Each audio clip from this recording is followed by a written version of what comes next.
So this is the answer on the question you rewrote. It's much better. Yesterday you had some concerns about how useful it is to go through this kind of exercise. I just want to make it clear again. I wrote you the answer yesterday and I think you understood it. But just to make clear, this is also going to be a good mindset for you when you're going for your exams, to really think about the method of answering a question and the content or what you study to go into the exam as two very separate things. Because half of the exam is the strategy, is the methodology, how long you're going to spend on a question. All these things you can just answer for yourself before you go into the exam, irrespectively of whether you have studied at all. And this is going to be 50% of the grade. I mean, if you go obviously not knowing the subject or any concept, it's going to be hard. But generally speaking, the methodology of answering a question and having, already set in your mind of how to go about any question, a general strategy, this is going to be very helpful for you. When I was a student and I had problems with exams, my tutor and I wanted to do very well, but I had really big problems with exams. My tutor started giving me big papers and big, very difficult papers of different disciplines, like history of manuscripts, Shakespeare, and stuff like this that had nothing to do with what I was studying. And the exercise was that I answer questions based on this paper, because she wanted me to understand that understanding the subject and answering a question about the subject is not the same thing. You can answer something without having understood it. It sounds very counterintuitive, and it sounds not very educationally wise. And this is true. But now we're talking about your exams. We're not talking about how you're coming out of this bachelor program. This is your responsibility to come out the best way you can. This is important. I don't doubt it. But exams, the way they are, you can play them a bit, because you have to be in the system in order to do well. And half of the system is a methodology, okay? So I'm not giving you any bad advice regarding your educational future, but just when it comes to exams, have this in mind. Now, when we go here to your answer, did it feel better for you, first of all, to have this kind of... Yeah? You saw the point, right? That this, for example, helps you plan, at least in your brain, what your answer is going to be about. Yeah? So this is good. Keep in mind that when it comes to short answers, which is the part A of the exam, this is going to be a stretch here to write all of this. In short answers, you can go faster so I would go directly in here. I would start with guilt aversion and then directly with social image. But in your mind, before you start writing, it's good to already have this in your mind. Imagine that you wrote it. You just don't want to waste the time writing it in a short answer, because this is going to be 1.5 minutes writing, 1.5 minutes in short answers is very crucial. Imagine that you wrote it. So just learn these things by heart. To answer this question, I will examine. And then you have a gap and another gap. And anytime you have any question, you just put different concepts in there. Yeah? Okay. Guilt aversion is your concept.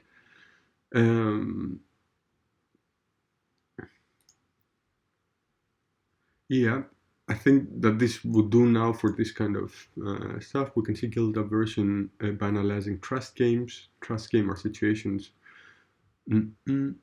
Yeah, and especially on the second order here. I mean, when you go deep into analysis, you would have to be also a little bit accurate. I have the impression, because first order, correct me if I'm wrong, because I don't have it like very fresh in my mind, but I think the first order expectation is what I expect from you, and my second order expectation is what I think you expect from me. I think that this particular trust game that you're talking about is about second order expectations. And this is where, I mean, first order are important, but just think that you have to go back and look at it. I'm just telling you and putting like this question mark again.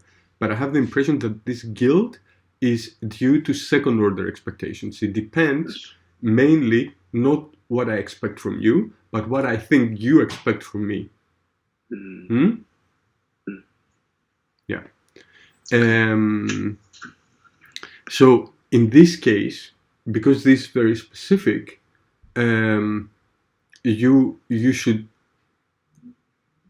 try to highlight that this is a game that actually looks not generally how expectations can drive our behavior, but especially how second order expectations drive our behavior. Full stop. Second order expectations are this and this, are the expectations that we think that the other agent has from us. Full stop. Yeah? And so you see how the whole paragraph can be constructed like this, from a concept to interpretation to definition. Concept, definition, and you move on along these lines. So you see first order expectations, blah blah blah. Blah. So here I guess that you have the definitions. Good. Such games suggest that agents account for the mental cost.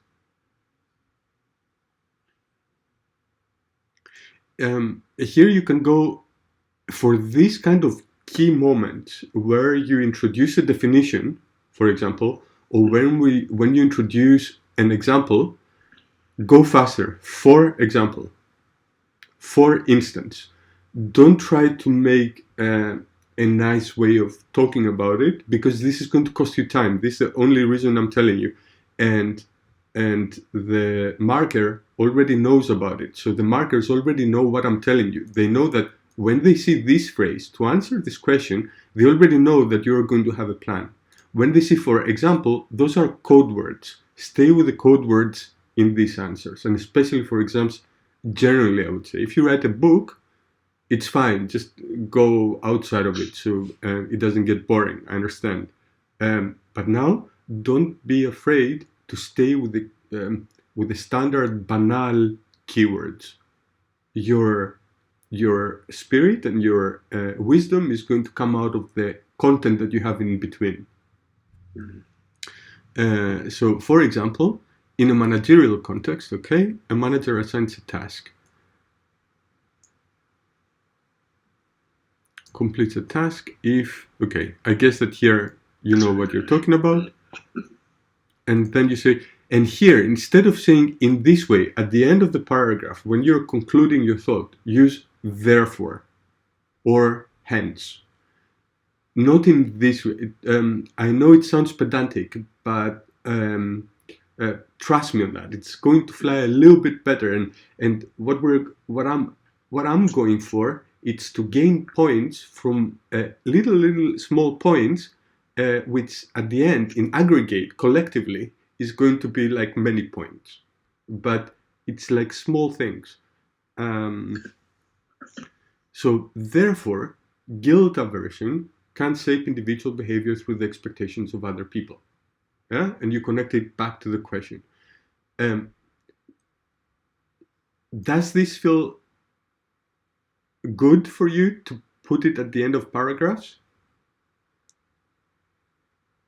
This this part here, when you connect it back to the question.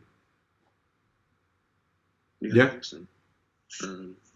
If it doesn't feel good and it feels a little bit redundant, don't worry, go for it. You should have it. This is a must. It could be that perhaps you don't follow my advice on therefore, that's fine. But this is going to bring you points, marks. Yeah? Yes. As long as it follows from your thought process here. If it at the end it's just a plugin without any kind of prior thing, it's not going to work. And then you have social image concerns. When you say are another way, when you have I'm going to send you this document back because I have this comment here and I would like you to remember it. So let's say that you have this question, you want to introduce two concepts to answer the question. The first is guilt aversion, and the second is social image concerns. When you introduce the social image concerns, try to say what is different from the concept before. You say that this is another way. You say concepts are another way of which we can explain this kind of thing that you asked me. What other way? So, for example, it could be, now I'm just going to give you examples, but this is really the work that you have to do at the end. I'm going to give social image concerns is another way which explains this kind of what you're asking us, not based only on second order expectations, but expectations in general, perhaps first order expectations. This would be just try,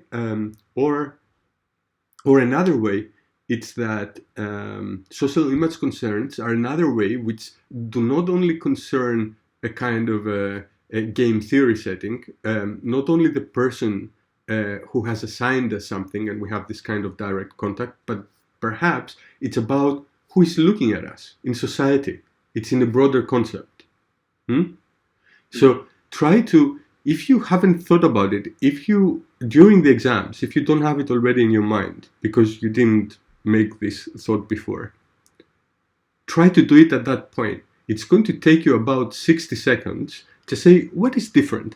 Just pick up one difference. It doesn't have to be the best difference.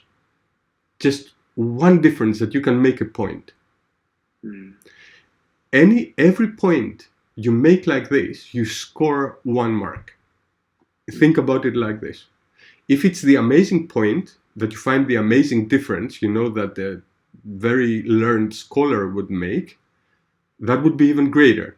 But if you don't do that, and you just talk about a minor point, a secondary point, it's still going to give you marks. It shows that you know how to think about the concepts, and that you're just not, yeah, I remember this. You know, this is going to differentiate a 2-2 from a 2-1. 2-1 is like a first. I always say it's just those that were going for a first but went a little bit unlucky on something.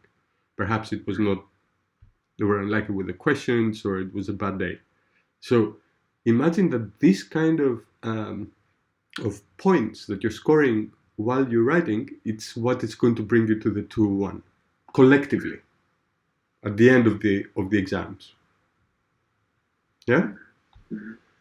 And I will tell you also something else, because I'm a marker. I don't go when we get a paper, when we get a student's paper, like you, for example. We don't go, this is a plus, this is a minus, this is a plus, this is a minus. It could be that we go also in this direction, or perhaps we start the paper like this. But ultimately, when we want to say what is 2-1 and a first, particularly those two, but also what is fail and what is not fail, so the two kind of opposites, we only get the feeling. We're just going to say, this is actually a first. Let's see how we are going to spread now the mark so it looks like a first at the end. So it should, think about that you have to write something that it reads like a first. It doesn't have to be, but the moment it reads like a first, you already have the marker on your side. Not 100%, so you cannot go, because the markers are not stupid. People are going to see through this at some point if it doesn't have the necessary criteria. But when they have to decide, this is going to be a decision factor. Does it feel like a first?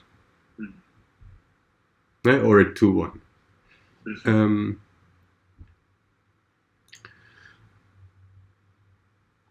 So here everything is good.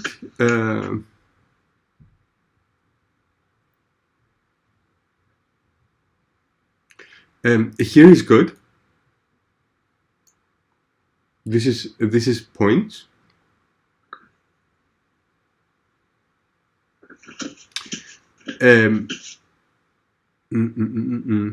If you don't explain accurately the experiment, you have two choices. Either you're going to describe the experiment accurately and you're going to say that we have these subjects and the question is this, and it was a computer on the other side and blah, blah, blah. Either you're going to do this or you're going to give it an interpretation. This is the best of the two ways. And this is what you have done here, and you have done it well. So try to stick with this in your mind. So if you don't know, if you want to go in details, it's good. You said that this is an experiment, and you say what they find, and they find this. So this is enough. This is very well put. Just a stylistic comment, that it's going to serve you well during the exams. Use always simple present. When you are talking about what researchers found in a paper, write find. So Andreoni and Bernheim find in an experiment this and this. Andreoni and Bernheim run in a present tense an experiment that shows this and this. Andreoni and Bernheim research this issue, not in the past. Try to have it in the present when you are writing. They did this in the past, but you are writing for this in today. Yeah. So here you have a mistake, if I remember correctly. These findings are important because they show the individual behavior depending on how. Yeah, this should be better written. This doesn't come across about the social image, or at least it doesn't follow from this. You have to have a better way of. So this is good. These findings are important because this is marks. But this doesn't follow directly from what you had before, and this is why you are not going to gain any marks with this at the end. You will have to have it a little bit more directly linked to what you said before. So, because I think in the next sentence, so here in the next sentence there is a mistake, and I'm not sure if. So I would take it as a mistake if any economist would say this. So I'm not sure about your course, or it could be that you learned it like this in the course, so that's fine. But I'm just going to make you aware of this in case you're not certain. You say that individuals act more altruistically when this. So actually, altruistically, you haven't introduced it anywhere. Altruistic behavior is a very specific concept, and I would expect from you to define it if you use it. You don't have to use the word. You can use that they behave differently when this contributes to a prediction of, then I would be fine with this. Yeah, they depend. They act. Individuals act differently depending on whether their action contributes to a projection of a positive image or a negative image. Then it would be okay. But if you use altruistically, now we're going to the mistake. We're not at the mistake yet. But they disregard the payoff of others when their actions cannot be attributed to them. So a player in game theory, an economic agent that disregards the payoff of others, is a rational player. What I think here you meant, they don't disregard the payoff, but they disregard um, the perception of others, or they're not interested in what other people think, or something like this. Could it be? Okay. Could it be? You know, but now imagine what you wrote here. It's imagine that we have a game matrix with payoffs. And have you done game theory a little bit during your? Mm-hmm.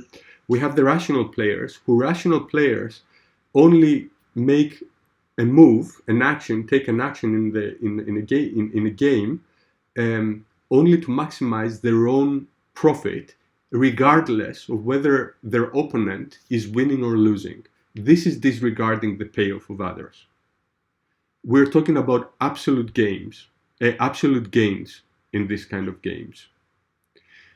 If they don't disregard the payoff of others, then they're not rational players, and they also care about whether their opponent is winning or losing. So it could be that they're choosing to lose themselves if their opponent is going to lose even more with their action. Mm. You know what I mean? Mm-hmm. So let me connect this here, and this is okay. I'm just going to go through it fast, because it could be that you can use this in many arguments you make in any question. And also it's very driven by standard theory, so you can always go back to the standard theory. Let me connect the iPad.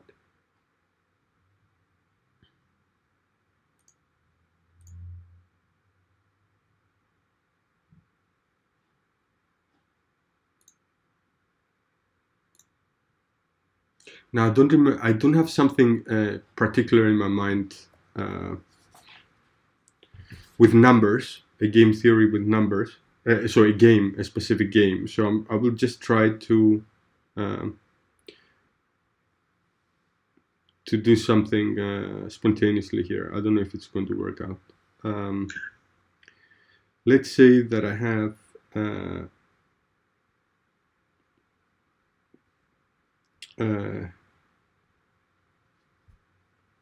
10 here, minus 10 here, minus 20 here, 5 here, minus 5 here, 5, 5, minus 5. So now, if I was now to solve the game, just let me see fast. That would be this one, that would be this one, and then I would have this one, and then I would have this one. So I would have actually the solution for the game, 10, 5. Yeah, if we were talking about rational players. But the irrational player, let's say that A and B, so the left entries are always for A, yeah? You know how to solve games and stuff, or I'm just going a little bit, okay. So the rational player here would use 10, yeah? And the other person would gain also 5. The irrational player, so somebody who, this happens when somebody disregards how much the other person is winning. Yeah? So here, player B is going to win 5, but their opponent is going to win 10. This is okay for a rational player who disregards the payoffs of other players. But what happens when we have an irrational player who actually counts how much their opponent is also winning? This B then would probably like, because now their opponent is winning more than them, those are the relevant gains, not the absolute gains anymore. then B would like the opponent to gain less than they do, which in this case would go for 5. They would gain 5 here. They would make this action that it's here, which perhaps it's a stupid action, but they would do this in order for their opponent to lose something, and then that would be not a Pareto outcome. So when you write this here, the disregard the payoff of others, when I'm reading it, I'm just thinking, whoa, what are you talking about here? I think that you mean something else. It could be that you mean, but they disregard the preferences of others. I don't know what you meant exactly, but don't throw this kind of terms in there because they have theoretical significance.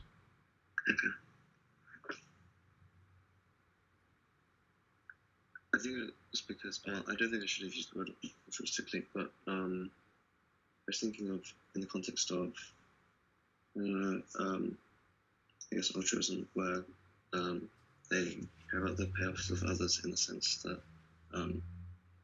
you derive utility from the other player getting the utility. Then they disregard the utility of others. That's okay to say it, but not the payoff. Right. The payoff brings you back to game theory, and this is not what it's about. Here you're talking about a utility frontier kind of function. When you're talking about altruism, it's this kind of what's called, I think it's a utility gains frontier or something like this, and the altruism changes the shape. It makes it, I think, non-convex somewhere. But this is something else. Payoff, because you were also talking about games here, this is something else. Okay. Yeah, you can even talk about gains. That's okay. It's a little bit on the border, but payoff, it's really game theory, and we already think that they disregard the payoff of others. So this is the main assumption. So this, I would probably cut marks for this. However, covet is a... Okay, here you want to leave a line, make a new paragraph. This is all good. But try to connect it back a little bit closer to this. You have the main point. You have it, huh? The main point. That's okay. But try to connect it back. So write, for example, that can be substantiated in experimental conditions, such as games, such as trust games, or Andreoni's experiment. Yeah. So try to inhabit a little bit what you wrote before in this sentence. Yeah. Otherwise, it sounds too much as a plugin. When I was talking about plugins, plugin is something that it has to be somehow molded into what you want to say.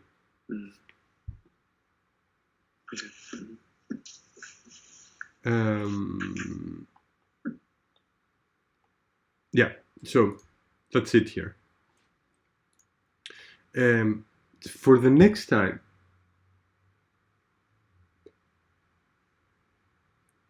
could you... The expectations of other people can be powerful drivers.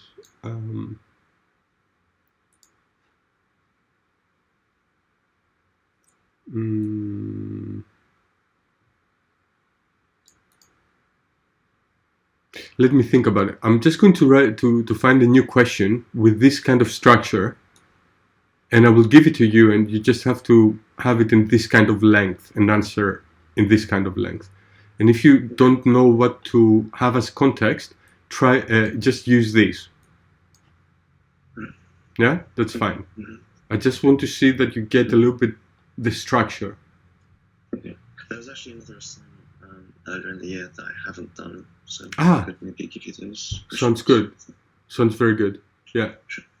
Good. Okay. So let me see. I downloaded now your file.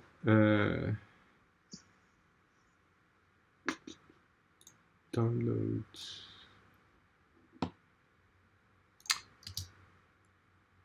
Yeah. But you only took notes like this. You didn't write them down, right?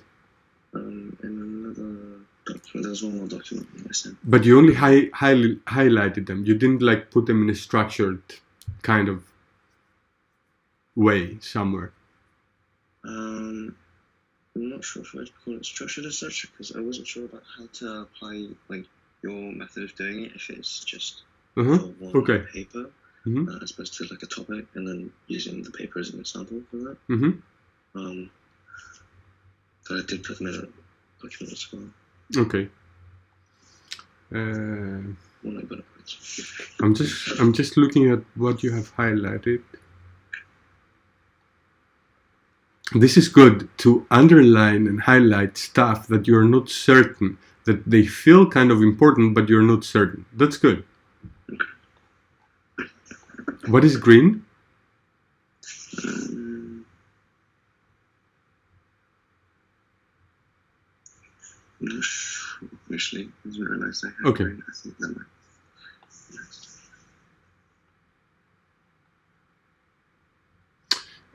Also, try to highlight a little bit less within the sentence.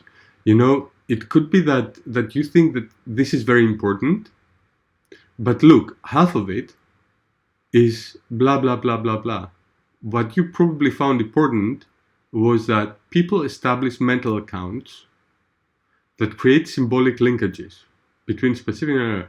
All the first part, probably we postulate that blah blah blah. You don't need this. Try to be a little bit more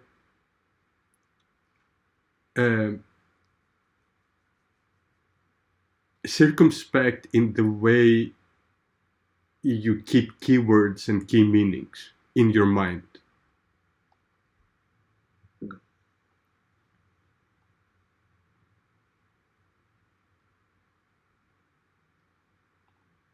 Yeah, it's a.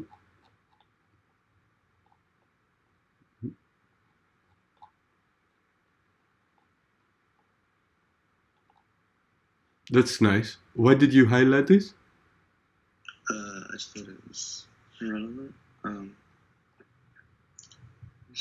You wanted to check it later, or? Yeah. Because it's all below it. That's good. If you find something and motivates your curiosity, download it from you have an online library at your university, right? Go download it and just read the abstract, nothing else. Just read the abstract. And if you still are interested in this, go ahead and read it. But if you feel that it makes it too complicated, or it's not interested anymore, it's not what you thought, but even if you think that it just makes it a little bit too complicated, don't read it. Yeah? But if something triggers your curiosity, go for it. Okay, I think that this one particular is because they say that subjects show a preference for matching the duration of the loan with life of the durable, but they don't say in what, like matching in what way. So, and I know that like below they talk about it. Yeah. So I was going to check that. Yeah, that's nice.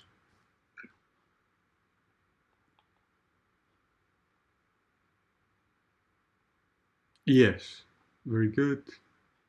Very good. I think I would have highlighted the same things, by the way. Okay. Yes. I mean, this is not a criterion that you did well, because everybody's thinking differently, but it means that I know also what you were thinking when you did that, because I had the same thoughts probably.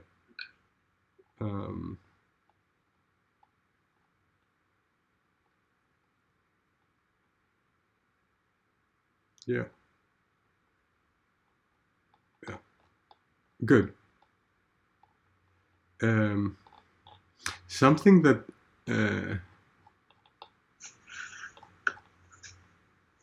yeah.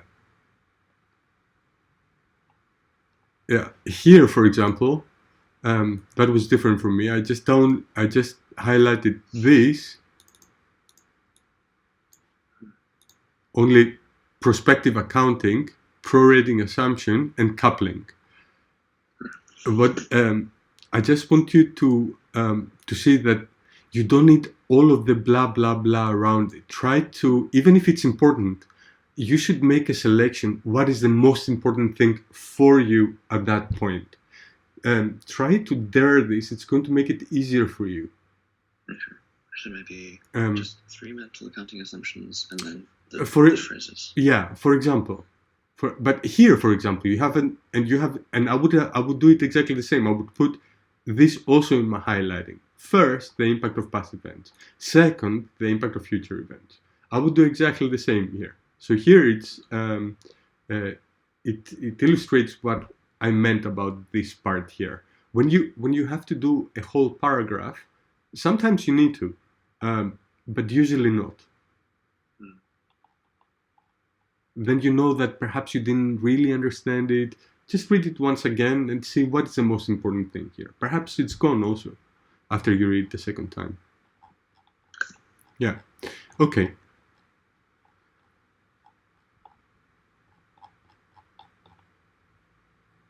Yeah. Here, since now we are in this article, I would like you also to appreciate how everything falls together. Now we're talking about mental accounting, and this article, it's a very famous article for mental accounting, but it talks about a lot, actually, about exponential discounting. So if you see this model here, you can actually talk about exponential discounting with these factors that they have in here. It's probably somewhere here. Where does it talk about delta? Here. So if you read here, discount. Here. He says it even. It says that it's not necessarily exponential, but it talks about exponential discounting, which it's another concept that it's not specifically part of the mental accounting business here.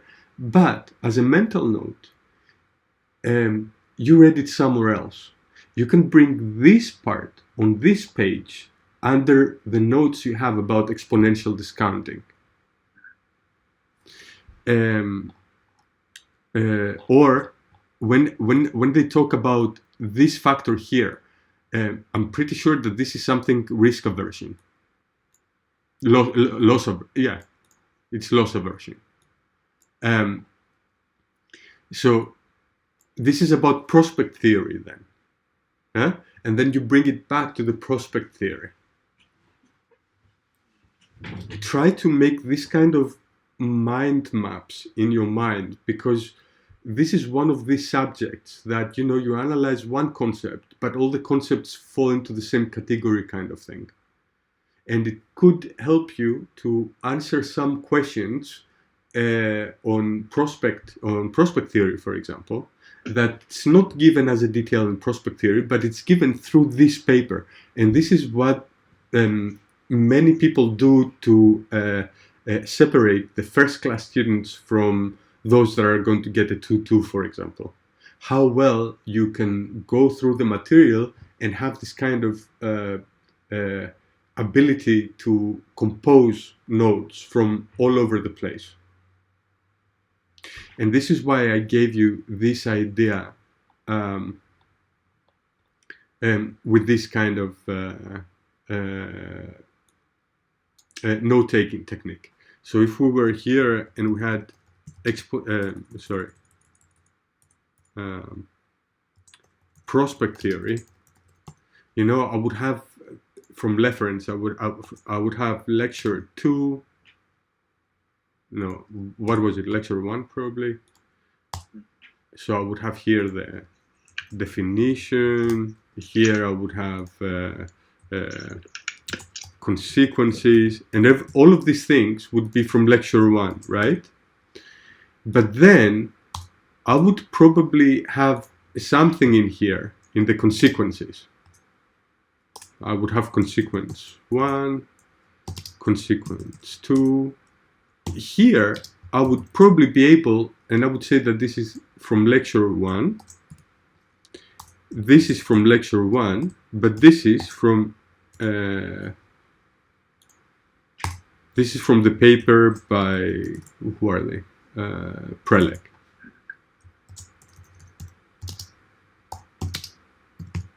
Yeah, whatever page. And if you make this for all the main concepts, so for prospect theory, here I have done some. So for framing, for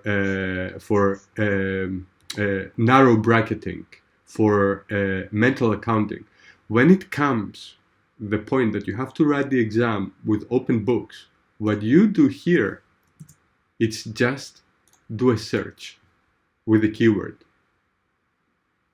And then suddenly you are going to fall into every kind of instances that you have come across this with names, references, and it's going to refresh your memory, and you're going to be able immediately to put it back on your paper.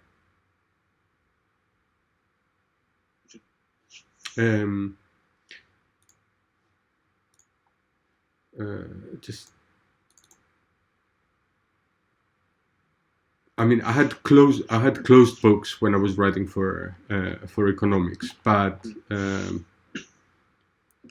let's say that those were my notes, and I would have a question: how do endowments affect social welfare, for example? I would go here, and I would say endowment. For some reason. And then, look, if I'm just going, I have endowment. It's with incorporated endowment and initial allocation on these pages. Okay, that's a little bit too stupid. But then I would go, shows all Pareto efficient allocation given endowment. So from here, I can immediately write endowments determine all the Pareto efficient allocations on a contract curve. Just from this, I don't even need to understand what I'm writing. And I even have the references here. I mean, this is a code for a reference. I would even put the reference directly in. This would give me above first class if I would do this systematically. Then I go on and I'm given initial domains as all Pareto. Okay, this is the same thing. Good. But then response to endowments. So I'm just, you understand how it works, right? Mm-hmm. Okay. And I probably have like about 20 pages on this overall. Mm-hmm. So it would just help you immensely to have some kind of system, not this. It could be this, but I had another student from Axiom, from the LSE, that wanted to write all the notes linearly. So it was almost like, you know, like with indices, like having a subject, and instead of having all the boxes, she would write, for example, here,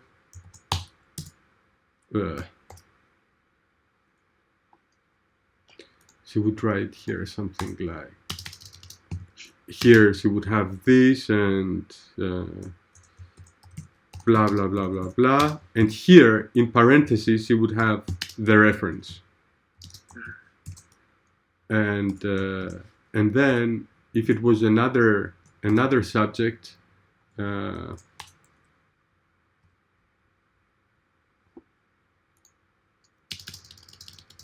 she would go here with 2 lines, for example. and she would talk further. So this is another system. I cannot do it with this system, but she was amazing with the system. I mean, really amazing. Very smart girl. Okay. Good. Do you want to go back to the lectures and talk a little bit about this, or is this clear now? Because we still have 10 minutes. Yeah, I think maybe this is the lecture. Okay. Did I spend too much of your time now talking about exams? No, I think it's really helpful actually. Okay, good. Yeah. Because in case you think, sometimes I want to share some information with you. In case I overdo it, don't worry. At the end of the lesson, tell me, you know what, Soteris, I really appreciated these notes you gave me, but can we also do this? And it's going to be no problem, okay? If I overdo it. The only problem would be if I don't have the time, but then I will tell you, let's meet unofficially tomorrow or something like this. Sure. So yesterday I was a little bit unprepared about this. But today I was thinking in the morning, how will I be able to teach this actually, which is what I'm supposed to do. But today you also have a much better understanding of this stuff because you read the article. But is it clear what experienced utility is and experienced payment? Is it clear now? Like clear. And what imputed costs and imputed benefits are? Mm-hmm. Is it clear? Yeah. I will give you. I'm just going to test you now. Let me see what's the best way to test this.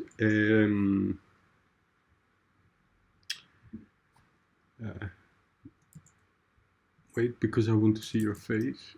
So here. Yeah, I just want to see if we are on the same page. This is why I'm just putting it back. Okay. So in standard theory, the decision to buy a certain good or not, it's going to depend on whether something like this, let's call this B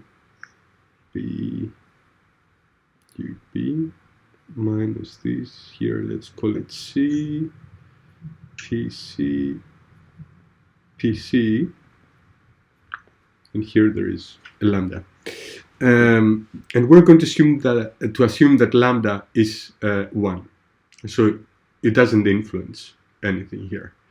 But if I ask you, what does this here represent? Having read this article, that we're talking about mental accounting, what does this UB represent?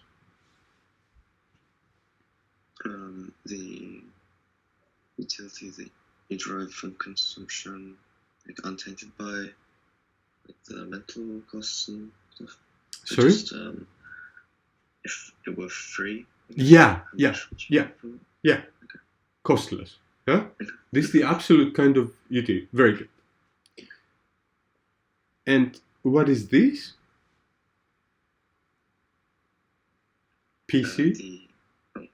The cost, I guess, unbuffered by the benefits. Mm-hmm. So kind of like equivalent.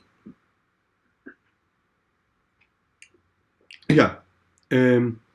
Let's see. Now here I have it as a summation. This is a stream of utilities from consuming something over time. The time is here with periods that are connoted with B. And here it's streams of payments. If I was to tell you, write this down, if we didn't have a stream of utilities and a stream of payments, but it was something immediate. Let's say that you go to an ice cream shop and you pay immediately, and you take your ice cream and you eat it on the spot. What would this equation look like? Just UB minus PC. Mm-hmm. Actually, it's going to be, because B here are the periods, but so it's actually like this.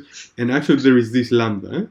That's okay if you don't put it in, but in your mind, keep it in your mind that this utility, the marginal utility of money is in there, although we don't use it. Perhaps in other concepts you're going to find it useful. Good. So now, so this is the absolute utility that a consumer is expected to gain if they don't have to pay for this particular good, right? So now if we go and we talk about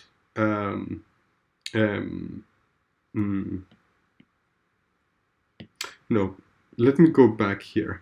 What are the consequences of this standard model? So what does it tell us that we could say that there are counterexamples? Just look at the last little bit. Yeah. So this is a standard model, right? Okay, but why is it interesting for us to see it? It's interesting for us to see it because from here we can deduce certain consequences. So we actually assume that consumers are going to behave in certain ways for which we have counterexamples, and this is why we have this expected utility and the behavioral economics theory about it. There are a couple of consequences that are particularly interesting that the article you read analyze. It makes some predictions. Let me put it this way. This model, the way I have written it, it makes certain predictions. So it predicts that consumers want to minimize the net present value of the costs, and so they would not necessarily be debt averse. It wouldn't necessarily be, sorry? It wouldn't necessarily be the case that they would be debt averse, whereas in the other theory, yeah. Mm-hmm. So what you mean here is that the way that they finance this consumption is irrelevant to this model. It could be through savings or it could be through loans. The things that there is no debt aversion in this case. This is what you mean, basically. You told me that there is not debt aversion included in the model, right?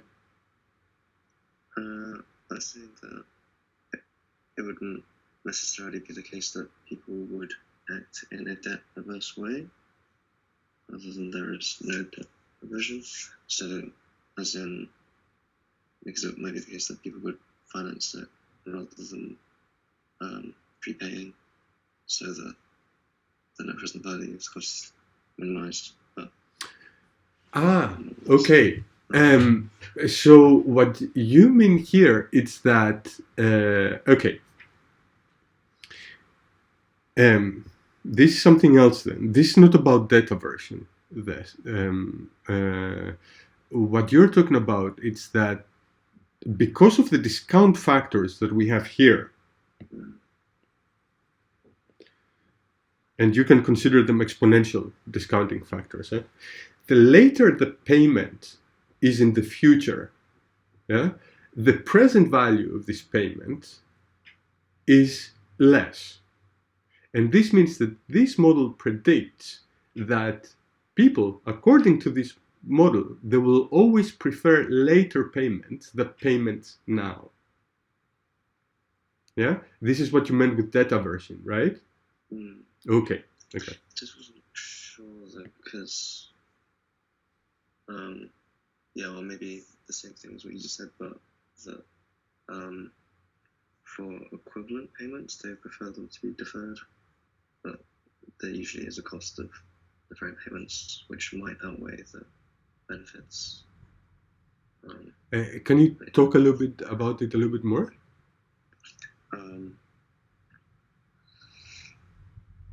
try think about it if you need to. Just make me understand your point. Okay. You can give me an example as well if you want.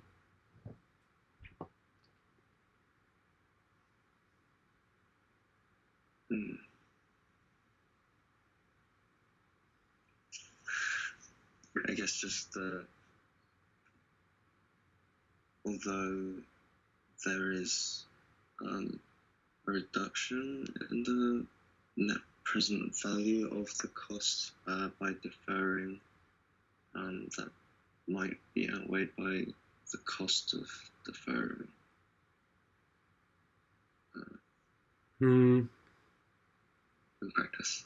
So, the cost of deferring the payments, or as in, so, because if you have to pay interest, for example, that would increase the cost such that the increased discounting. Okay, but as a consequence, how do you bring the behavior in? So, what is the behavior that you predict from this model? I understand your thinking. I can see it in the model, but what is the behavior predicted out of this? So I think I would say that it predicts that patients will defer payments into the future. Okay, good. So we're talking about the same thing. Preferring later payments in the future rather than present payments. Make the payments now, sooner. So later rather than sooner payments. Yeah, I explained it differently. You had something else, but be careful because what you explained in there is very tentative. You talked about some interest rate, which is implicit. It could be, but it could be not. Here, we don't have it in here necessarily, but still, I can make the same prediction only because of the discounting factors. The discounting factors ensure this PC ensures that the further the payment is in a period in the future from now, the present value I have of it is lower. So when I'm thinking about it, I will always prefer to pay in 3 months instead of now, or in 2 years. This is what this discount factor tells me. Yeah? This thing with the interest rate, I think that it's interesting and it's probably true, but it's not a comprehensively applied thing in this model. You would have probably to change it a little bit. Because in practice, that would be the case that if I were to have written the consequence, I might add a caveat that people would prefer later rather than sooner payments, given the same sum of payments. Mm-hmm. But this would be then a loan necessarily. How do you know that I'm not that I decided to pay with a loan and not with savings? This could be also a saving. So the savings don't have interest rate in terms. I don't have to give it back, so it's not going to cost me more. It's going to cost me just the interest rate that I'm getting in the bank. Yeah? But it's not going to be more money at the end, what I have to return. Because I'm just telling you this because this is the second point. The second point of this model is that the means, according to this model, the means of financing this purchase is irrelevant, at least to the nature of the good I am buying. So it doesn't tell me anything if I'm going, for example, to finance this good through savings, or through a loan. It doesn't tell me anything about this in terms of the good that I'm buying. And those are the two problems that this article is dealing with at the moment, because we have experiments that those both predictions are contradicted. Not always. It sounds like a plausible model, but not always.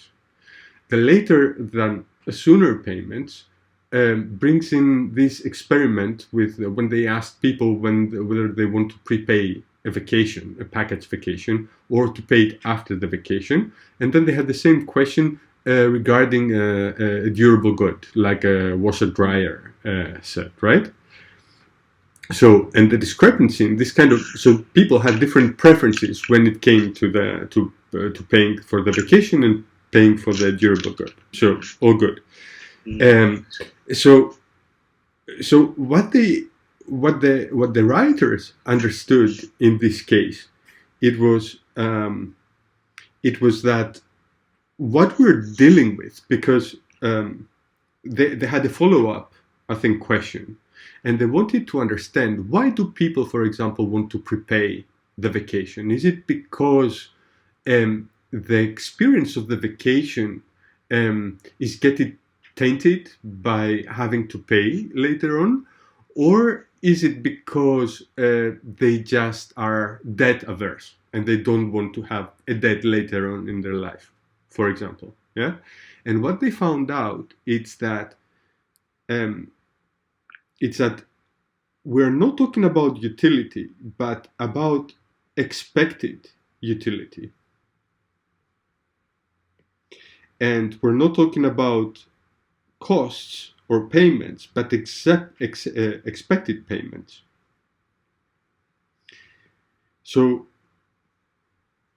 this kind of term that we have up here, yeah, it becomes this expected utility, which is the utility as if it was experience, if it was a costless good, if you didn't have to pay for anything, minus the psychological costs of having to make a payment.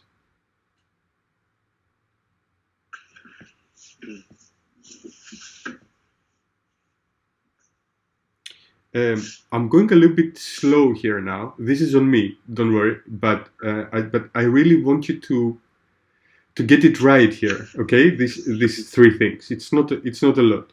And the same thing with the costs. We're not talking about costs anymore, but we're talking about expected costs, which is the psychological kind of benefit of thinking about the experience of consuming this good, yeah, minus the actual payment.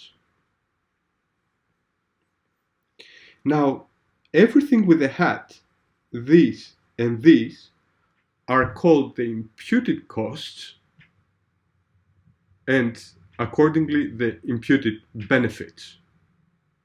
It actually tries to understand how, when we think about, the decision, what we think when we want to make a decision to buy something or not buy something, it's actually not according to the standard model, which tells us that, I'm just going to think how much satisfaction I'm going to get clearly from consuming this good, and then take out the payments and the burden of making the payments.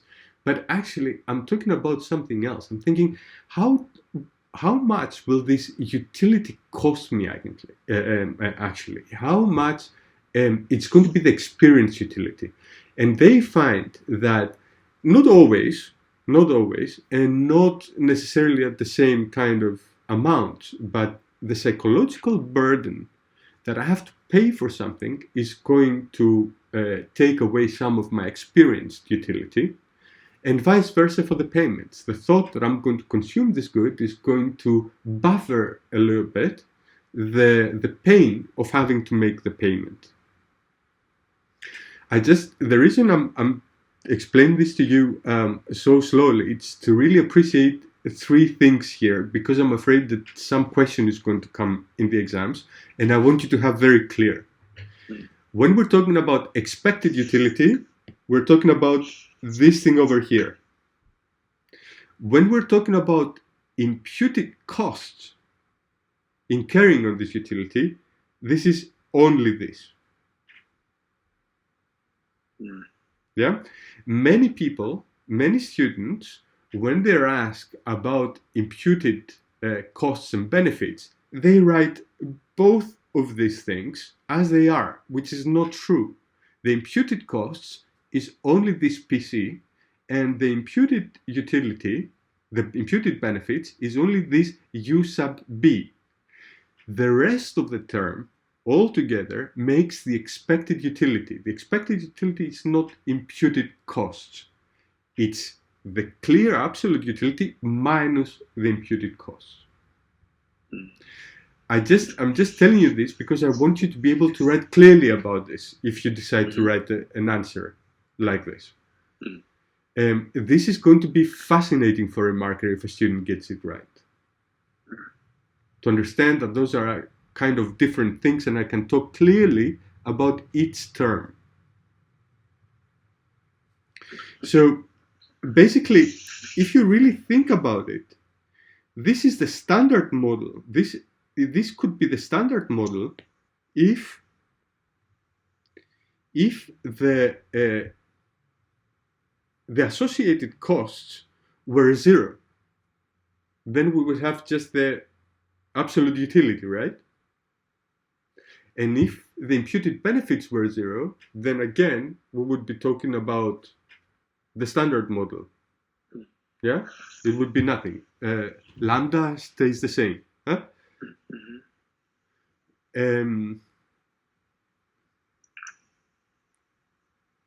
Okay, I just have one question to do. Yeah.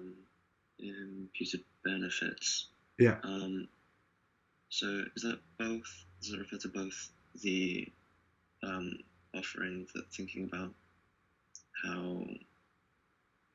the benefits that you're paying for, but also I'm just thinking about how the imputed costs decrease over time? Over time. Over time. Or as in the cost you get to full repayment? Yeah. Yeah. So that's like the other part of it? This is going to be captured by, if you really, now the mathematical type of the imputed costs. So we have this, right? This is actually the summation of the fraction of how much of the payments is still to be paid upon this kind of amount that it is to be paid. So in this kind of imputed, to answer your question, in this kind of imputed cost, yes, the time is already been considered. You still have this kind of discounting factor in your new model, but it doesn't have to be an exponential discounting factor. But already what you're talking about, it's already taken care of within the imputed cost. Let me, it's here.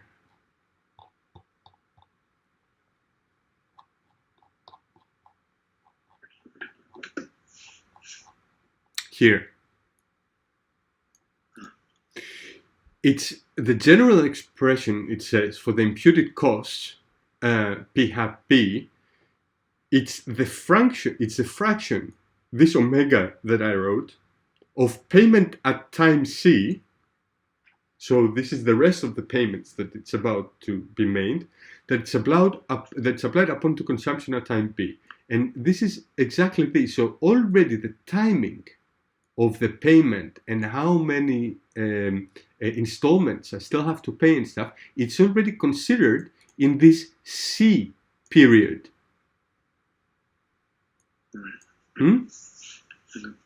It's already considered there. If this is your question.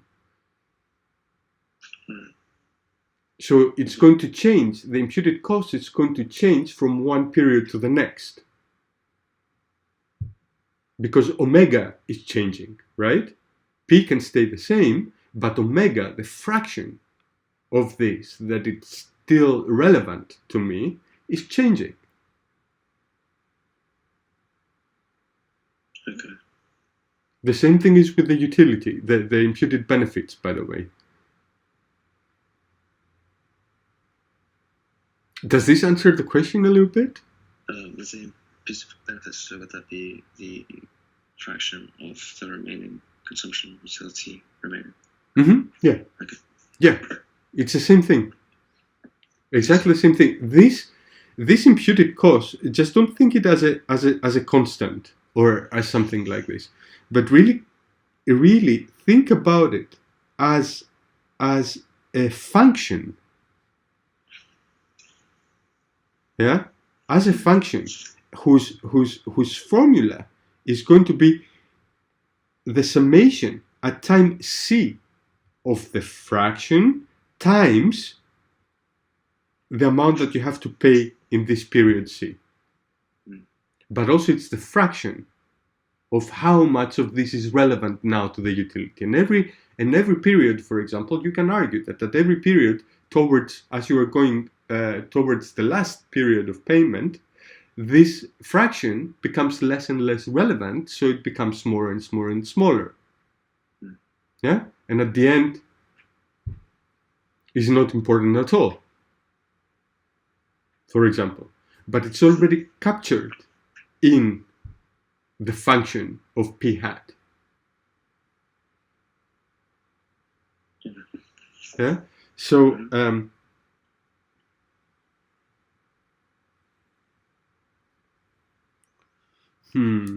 let me think about it in a different way. An important thing to appreciate, it was this is what they had done. I also tried to do it based on my intuition last time, 2 days ago, but I saw it that they had it, the way that I wanted to do it. Actually, you're going on vacation for 1 month, and this is the absolute utility that you're going to experience if you were to go on this vacation and you didn't have to pay for it. So this is the clear utility kind of benefit you're getting out of the vacation. And what they do to exemplify their kind of thinking, you have it in your mind, right? You remember this? Mm-hmm. Okay. It's that this is the associated costs, the psychological burden that you actually had to pay or will have to pay for this vacation. So the actual experienced utility, it's only this part. Yeah? Try to think a little bit about this, and try to reflect on it a bit. Because it could be that you can answer many questions just with this single idea. You probably can think about a lot of questions to respond to with this. Just with this idea that it's not about the utility, it's about the experience utility. It's not about the cost, it's about how do we experience cost. Another thing that it's important to me here, I remembered when we last met, I remembered that there should be something for loss aversion in this. This is an important factor for me, the 1 plus minus m, because it connects it back to the prospect theory, and it connects it back to the general idea of behavioral economics. So it could be that you can even use this kind of formula in order to address questions that have to do with loss aversion. So it doesn't have to be about mental accounting, but usually when you compare it with this formula over here, the new formula is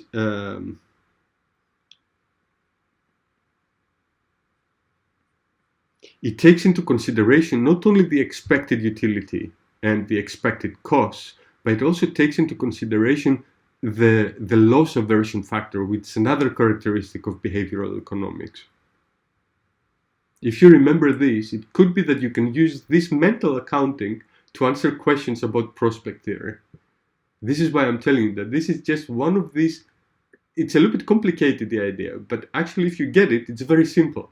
And if you have it very clearly in your mind, you could address many, many questions with this. Okay. Just always remember that something like this it's the loss aversion. It's usually like this.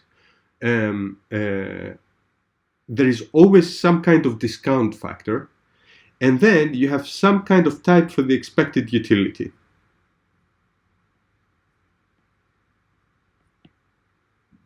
Plus whatever comes next. Don't remember. I think it's rho, and then you have VP minus something like this. Anyway, I'm not sure if this is correct absolutely, but I'm sure it's not a big mistake. It's actually correct. Good. So I just want you to think that this is not such an exotic formula. This is actually this formula over here, the standard model. If you think that m is equal to 0,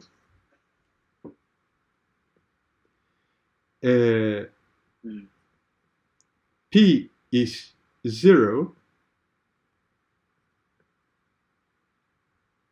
u hat is 0, and delta rho are exponential discounters. If you substitute these things, it's the standard model. Which means that the standard model, think about this now a little bit, right? The standard model, you could actually argue that it's a special case of this model. And the reason I'm telling you this, it's always think about the special model. I haven't seen it in your lectures. It could be that they talk about it when they give the lectures, but I haven't seen it written. It could be that I just passed it. When they ask you to compare a behavioral model with a standard model, always think that in most cases, the standard model is somehow a special case of the behavioral model, only that some kind of coefficients and factors that we're using are either 1 or 0. Yeah? Mm-hmm. If you think about this, it becomes less exotic. This is why I'm highlighting it now. It becomes less exotic. It becomes like more of an actual thing.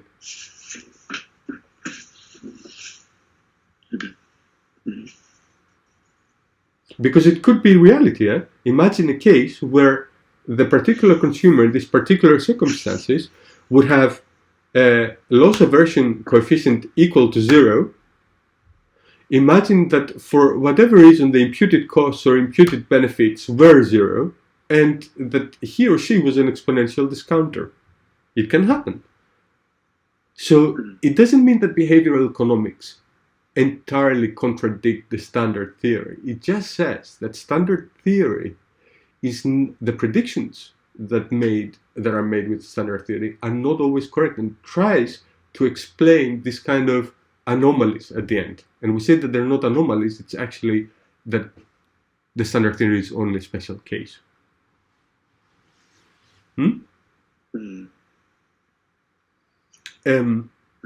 Another thing to think about models like this, it's to try and give, now I gave you an example by giving, one kind of radical values for the coefficients. M is is 0, p hat is 0, ub is u hat is 0.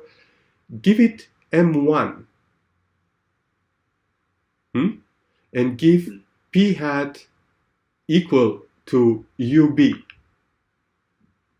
Now I'm just telling you like a stupid idea, but this is how I like to play with this kind of models. In order to understand what they really tell me, I just take some kind of radical values and see what does it really tell me. What would this predict?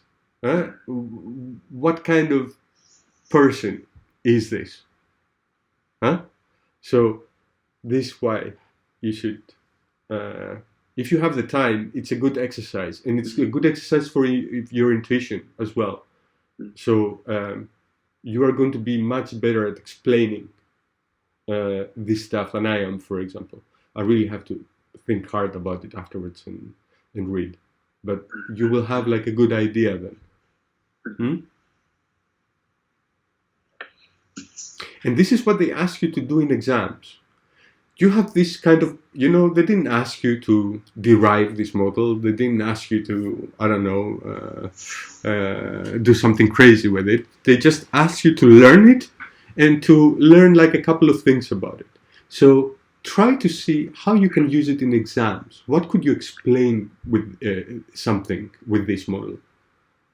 And this is why, just to close this subject here for today, I just want you to see that this is why it's called double entry mental accounting, because you have the costs twice here and you have the utility twice here. So it's this kind of double entry. It's just a different kind of weights every time. Yeah? Okay. Good.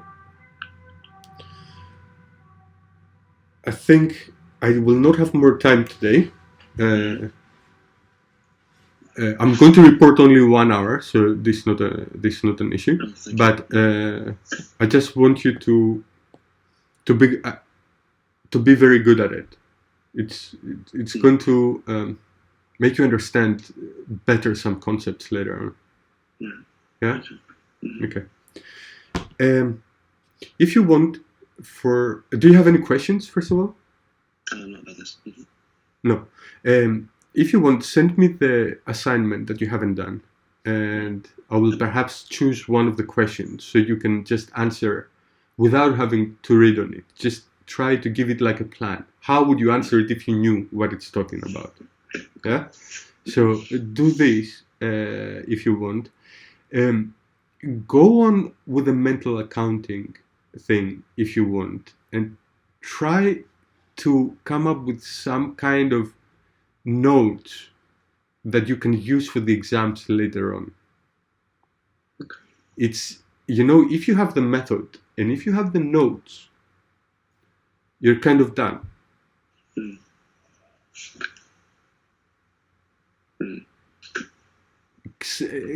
And be creative with the notes. I'm just telling you this because you really don't have to follow this plan. If you don't know where to start with this one, and you're going to immediately feel, as the next day, you're going to feel what is helpful about this, what it's not helpful, and you're going to change it on your own a little bit. What is missing, what it's not missing. So, but try to come up with something like this that you can search during the exams. Yeah? Okay. Yes, I was going to say that sometime next week we're going to get a last assignment, and if we could kind of treat that such that if we do well in that, then I'll have like a kind of template that I can use for the exam in terms of like the yeah methods, and yeah, that'd be good. So is it right if I send you the assignment one today, and then I'll work on writing a plan for that over the next couple of days before the third assignment. When is the deadline for your assignment, the next assignment? So I think we get it on next Friday, on the 1st, and then I think it's due either the 10th or the 11th. Of May. Yeah. Okay. This is due, huh? Do you have it? Do you already have the assignment? No, not yet. We're getting okay. on the 1st. You're going to get it on when? The 1st. On the 1st. Okay. Mm-hmm. Okay, that's good. Yeah, it sounds good. Do you already know which lectures are going to be covered in this assignment? Not yet. Not yet. Okay. And it's going to be again an assignment like before, right? Mm-hmm. Like half an exam paper or something like this. I think this was going to be the full length. They're basically just giving us like a mock so that we have like a. I see. Okay. Okay. Okay. Good. Good. Sounds good. Yeah. I'm just trying to plan it in my head a little bit. Yeah. Yeah. Okay. Try to stick to it. Do you have also other classes at the moment, or are most of them done by now? I do, but I was going to focus on them in a couple of weeks' time from now. Okay. So it's okay. Yeah. Try to put some consistent effort daily on this, like a good effort. I'm just telling you this because you won the 2-1. Yeah. Trust me, there are some people that manage it without studying a lot. But I don't know many of them. I'm one of those people that always had to study really hard to get good results. And this is why I prefer that you are on the safe zone where nothing can go wrong, rather than, yeah. If you really know that you are one of those people that don't have to study very hard, that's okay. But then it's on you, yeah. It's your decision to do that. But if you are not one of those people, then you have to put in the work, and it has to be consistent work. Not a lot of work, but consistent. Daily, some papers. Yeah, with notes. Not just highlighting, notes. Highlight, you know a little bit where it's going, and then write back, not sentences, keywords. The highlights you have to learn by heart. The keywords are going to stimulate your brain to think about the highlight. Yeah? So here, you know, you're just going to write, for example, Lagrange multiplier, and this, the moment you have it like Lagrange multiplier in your notes, you're going to say immediately, Lagrange multiplier, it's the marginal utility of money. In this case, we're going to consider it 1. Yeah? You don't have to write this in the notes. This has to go in the brain. Yeah? Okay, good. Let me know if you have any questions in between, or you need anything else, let me know. Sure. Okay. Okay. Good. Bye-bye. Bye.